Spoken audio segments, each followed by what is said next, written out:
Okay, welcome back to our discussion session of full test 4. Let us resume from here. Now, in this question number 23rd, q cos theta equal to p. Then we need to prove that square root q minus p upon q plus p is equal to cosec theta minus cot theta. ये हमें prove करना है. चलो student सब मुझे ये बताओ, q cos theta equal to p दिया है. आइदर आप p की वैल्यू, क्या p की जगह पे मैं q cos theta सब्स्टिट्यूट कर सकता हूँ? Can you tell me? क्या मैं p की जगह पे q cos theta सब्स्टिट्यूट कर सकता हूँ? If yes, you can tell me yes. If not, you can tell me no. Right? Yes. तो चलो सब्स्टिट्यूट करते हैं. So here, therefore, LHS is equal to square root q minus p की जगह पे मैं रख दूंगा q cos theta upon q plus p की जगह पे मैं रख दूंगा q cos theta.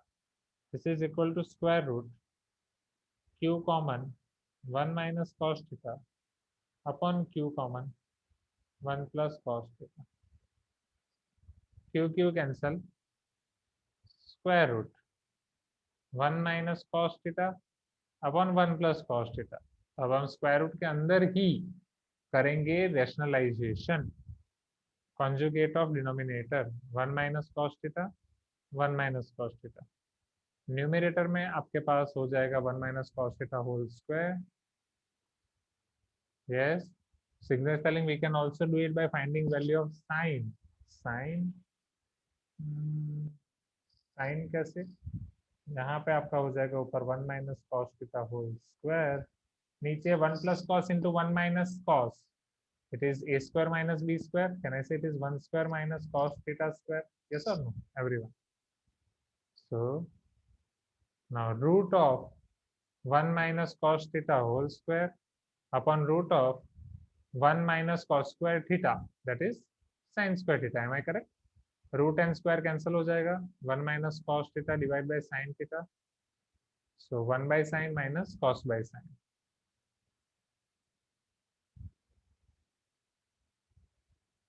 1 by sin is nothing but your cosec theta. Cos by sin is nothing but your cot theta. RHS. Easy peasy lemon squeezy. Yes, Nigdo is telling root q square minus p square. अच्छा, मतलब cos theta p by q लिखा, फिर sin theta मिला, ठीक है. फिर आप cos और sin की वैल्यू RHS में रख रहे हो एंड वहां से LHS ला रहे हो, राइट निग्दो?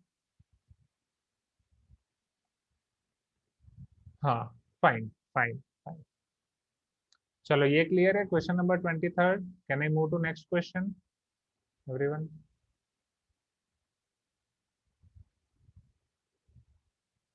चलो, आफ्टर 23rd नाउ 15 हो गया ना बीच में. 29, सॉरी 28, 29 नहीं 26 भी है ना. 26, 28, 29, 30.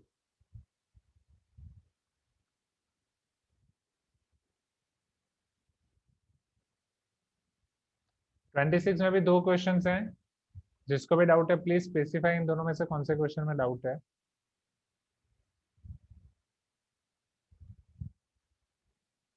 showing you question number 26 on screen. Can you see this question number 26 on screen?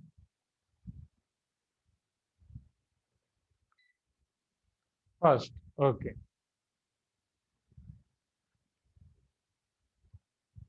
Prove that in two concentric circles, the chord of larger circle which touches the smaller circle is bisected at the point of contact.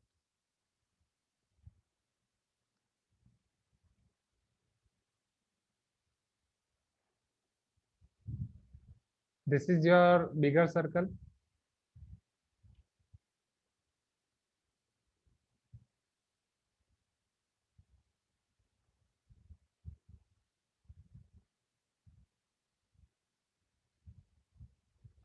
This is your smaller circle. ये दोनों आपके concentric circles हैं. The chord of larger circle which touches the smaller circle. Larger circle की ऐसी chord जो आपके smaller circle को touch कर रही है.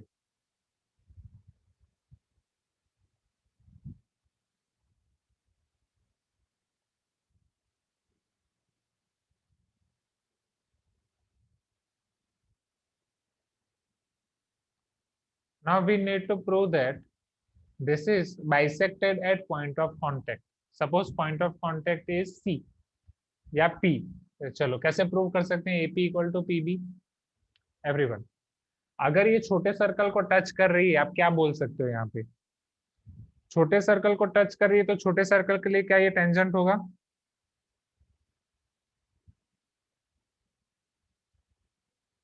Yes.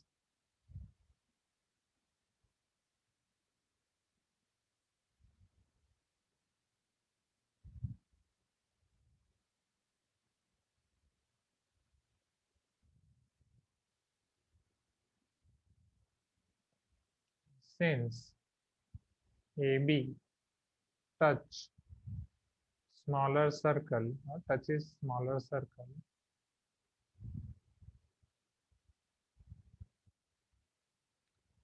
so AB will be tangent to smaller circle. So अगर वो टेंजेंट है, अब यहाँ से आप रेडियस ड्रॉ कर रहे हो, तो रेडियस इसको परपेंडिकुलर हो जाएगी, हाँ या ना? So now OP will be perpendicular to AB. अब आपको पता ही है, बड़े सर्कल के पॉइंट ऑफ व्यू से देखो तो सेंटर से आप परपेंडिकुलर ड्रॉ कर रहे हो कॉर्ड पे, right? Perpendicular from centre to chord will bisect the chord, जो आपके क्लास 9 में हमने बहुत यूज किया था. विल बाइसेक्ट द कॉर्ड, ये आपके कॉर्ड को बाइसेक्ट करेगा. यस. हाँ. यस. स्निक दो भाई. Renuka is telling, sir, we can make two triangles, then by CPCT we can prove. हाँ ठीक है रेणुका, वो भी चलेगा, बट वो दोनों ट्रायंगल में फिर ये 90 डिग्री वाला तो आपको करना ही है ना. वैसे भी ये 90 डिग्री तो पहले बताना ही पड़ेगा दोनों ट्रायंगल में, क्योंकि दोनों ट्रायंगल को कॉन्ग्रुएंट बनाने के लिए आपके पास क्या होगा? एक बड़ी रेडियस, एक common side, right? So hypotenuse one side and right angle. So RHS congruency criteria आप यूज करोगे. Am I correct?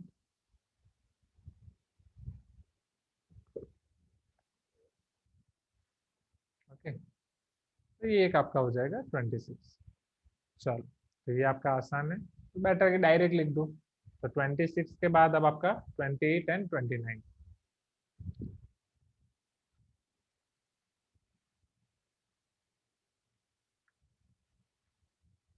28 में भी दो क्वेश्चन है. Wait, let me import one by one. एक पेज के एंड में बस क्वेश्चन है, दूसरे पेज में उसकी फिगर है, फिर दूसरे पेज में उसका और क्वेश्चन है.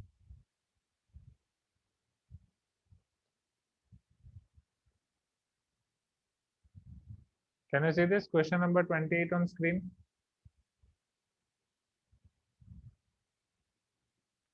अब मैं उसका दूसरा पार्ट, मतलब उसकी फिगर एंड उसका और वाला इंपोर्ट कर रहा हूँ. फिर आप मुझे बताओ कि एक्जेक्टली 28 में आपको किस में डाउट है, फर्स्ट में या सेकंड में. तो फिर वो वाला हम करते हैं. ये फर्स्ट वाला एंड उसकी फिगर, एंड ये सेकंड वाला. फर्स्ट में डाउट है, ठीक है. The angle of depression of top and bottom of a 12 metre tall building from top of multi storeyed building are 45 degree and 60 degree. Find the height of the multi storeyed building and the distance between the two buildings. अब देखो, figure is important here, right? ये 45 है तो ये भी 45, ये 60 है, ये भी 60. सपोज ये आपका स्मॉल डी हो जाएगा, ये 12 है तो ये भी आपका 12 हो जाएगा. इसको मान लो कि ये वाला डिस्टेंस आपका h है. चलो, one by one. First 1045, if you will apply 1045 degree in smaller triangle, right angle triangle, so 1045 will be equal to h by d. 1045 is 1 equal to h by d, so here you will get h equal to d.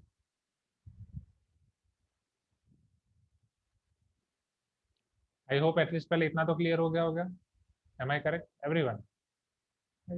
Next, फिर 1060 में apply कर रहा हूँ.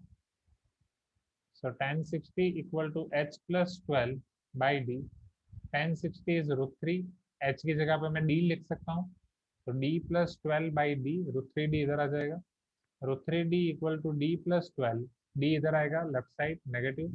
√3 minus 1d equal to 12, right? एक step ज्यादा कर दिया मैं, वो कॉमन निकल दिया. तो d आपका हो जाएगा 12 अपॉन रूट 3 माइनस 1। अब डिनोमिनेटर में जब भी आपके पास इरेशनल नंबर आता है हम क्या करते हैं, हम रेशनलाइजेशन करते हैं, यस और no, every time. So here d will be equal to 12 by root 3 minus 1 into root 3 plus 1 divided by root 3 plus 1. So this is 12 into root 3 plus 1 upon 3 minus 1. 3 minus 1, 2. This is root 3 plus 1. 6 into root 3 plus 1. ये clear हुआ? D. Distance between them. Now height of multi-storied building is h plus 12. Now height of building, suppose इसे capital H नाम दे रहा हूँ, h plus 12. H is nothing but your D, which is 6 into root 3 plus 1 plus 12. अब 6 common निकाल सकते हो. So this is root 3 plus 1. ये आपका 6 into 2 12. 6 कॉमन निकालूंगा, root 3 plus 1 plus 2. 2 plus 1 3. So this is equal to 6 times root 3 plus 3. Capital H.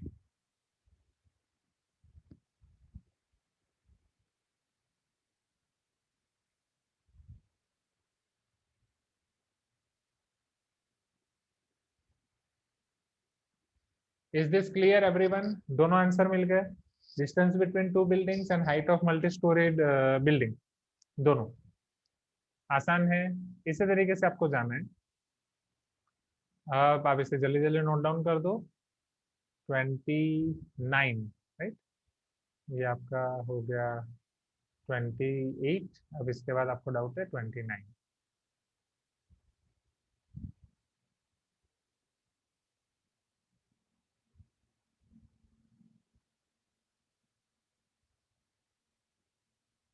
Okay. Can I show you the next one?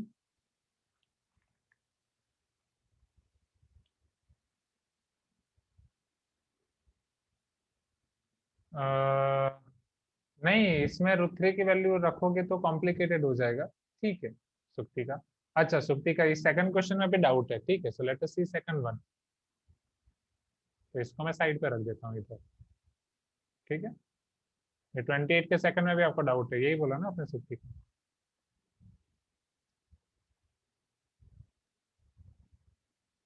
मेरा virtual background fluctuate करता है, तो let me turn it of. नहीं, तो फिर second question also mean, सब second कौन सा क्वेश्चन है वो बता दो. 29 में तो एक ही क्वेश्चन है. सी, क्वेश्चन नंबर 29 में एक ही क्वेश्चन है. आप अनम्यूट करके बोल सकते हो सेकंड क्वेश्चन मतलब. अच्छा, सेकंड क्वेश्चन नंबर 2 वो ऑलरेडी हम डिस्कस कर चुके हैं ना सुप्ति का, स्टार्टिंग में. आपने लेट ज्वाइन किया ना. क्वेश्चन नंबर 2 का कौन सा, फर्स्ट या सेकंड? क्वेश्चन नंबर 2 का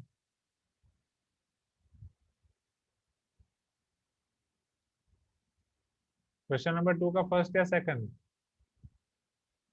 बोथ. सी, क्वेश्चन नंबर 2 का फर्स्ट ऑलरेडी मैं एक्सप्लेन कर चुका हूँ, राइट. ये ऑलरेडी हम कर चुके हैं, T10 minus T4. Now second question आपको पूछ रहे हैं what is the common difference of AP if nth term is 20 minus 17n. Okay, तो एपी को आप क्या लिख सकते हो, a plus n minus 1 into d. nth term को मतलब एपी के nth term. tn is equal to 20 minus 17n. So now a plus n minus 1 d equal to 20 minus 17n. a plus n into d minus d equal to 20 minus 17n. So therefore a minus d plus nd. सुप्तिका को मेरी आवाज नहीं आ रही, क्या बाकी students को आ रही है? 20 minus 17n या 20 plus n into minus 17. सुप्तिका, बाकी सभी स्टूडेंट्स को मेरी आवाज आ रही है? Leave and join again.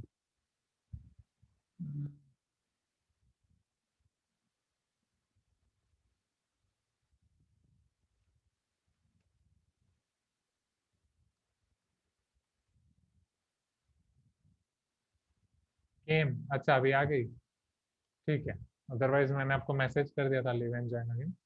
चलो, अब ये दोनों साइड पे अगर आप कंपेयर करोगे तो a माइनस डी की वैल्यू होगी 20 एंड इधर से स्मॉल डी की वैल्यू मिलेगी -17. सो d इक्वल टू -17. क्लियर? इस तरीके से आपको d की वैल्यू मिलेगी.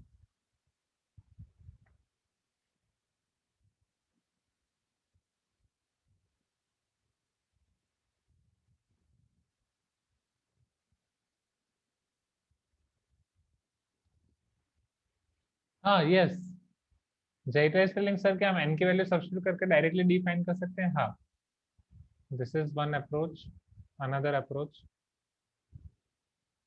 और n इक्वल टू 1 रखेंगे तो फर्स्ट टर्म आपको मिलेगी 20 minus 17 which is equal to 3। n equal to 2 पे सेकंड टर्म मिलेगी t2 equal to 20 minus 17 into 2, 20 minus 34 which is minus 14. Now common difference d is equal to t2 minus t1, right? This is your t1. So t2 is minus 14 minus 3 minus 17. Yes. So यही बोल रहे थे ना आप, यही था value रख के. So this is another approach and this is another approach, right? Both approaches are fine. And Shruti का ये सेकंड क्वेश्चन मैं पहले ही करा चुका हूँ, एक बार देख लो. कॉमन डिफरेंस वाला मैंने करा दिया. अब ये nth term of APN common difference is 10, then find t10 minus t4. अब यहाँ पे आपको nth term a plus n minus one d, उसमें कॉमन डिफरेंस है 10, so tn is a plus n minus one into 10. तो वो अब उसमें आपको 10th टर्म और 4th टर्म फाइंड करनी है. 10th term will be a plus 10 minus one into 10, a plus 90. 4th term a plus 4 minus one into 10, a plus 30. a plus 30 और a plus 90 का डिफरेंस 60. क्लियर? ओके.